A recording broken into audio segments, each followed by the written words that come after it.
पाठ 17। लक्ष्मी जी का वरदान। एक सेठ धनी होने के साथ साथ पुण्यात्मा भी था।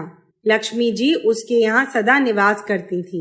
एक दिन रात को सोते हुए सेठ के सपने में लक्ष्मी जी प्रकट हुई और बोली, हे सेठ, बहुत दिनों से मैं तुम्हारे घर में हूँ। अब मैं कुछ दिनों के लिए यहाँ से जाना चाहती हूँ। तुम्हें जो वरदान मांगना हो मुझसे मांग लो। यह सुनकर सेठ सोच में पड़ गया और बोला, हे देवी, मैं अपने परिवारजनों की सलाह करके आपको कल बताऊंगा कि मुझे क्या वर मांगना चाहिए।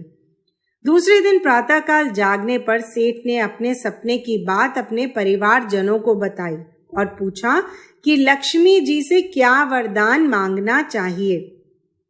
सेठ के पुत्रों ने हीरे जवाहरात मांगने के लिए कहा। पुत्र वधुओं ने महल आभूषण तथा पुत्रियों ने अपार धन दौलत मांगने के लिए कहा। इस तरह सबने अपनी अपनी इच्छा अनुसार लक्ष्मी जी से वरदान मांगने की सलाह दी। अंत में सेठ ने अपनी पत्नी से पूछा, भाग्यवान, तुम भी बताओ कि लक्ष्मी जी से क्या वरदान मांगा जाए।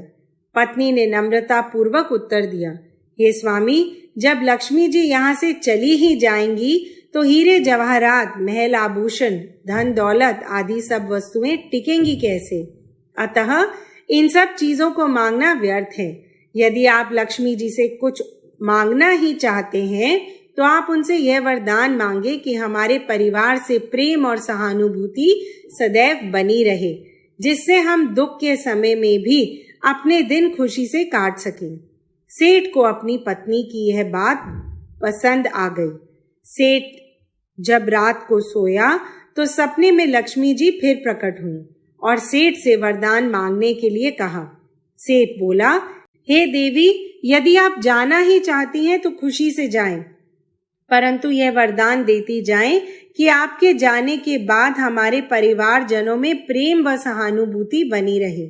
सेठ की बात सुनकर लक्ष्मी जी ने हंसकर कहा, हे सेठ, यह वरदान मांगकर तुमने मुझे सदा सदा के लिए बांध लिया।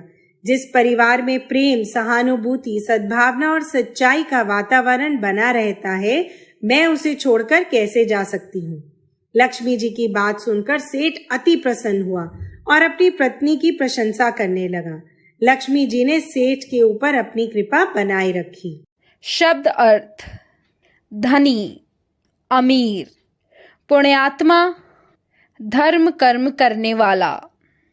पुत्र वधू, बहू, पुत्र की पत्नी, व्यर्थ, बेकार। सहानुभूति, दया, सद्भावना, अच्छी भावना, अति, बहुत।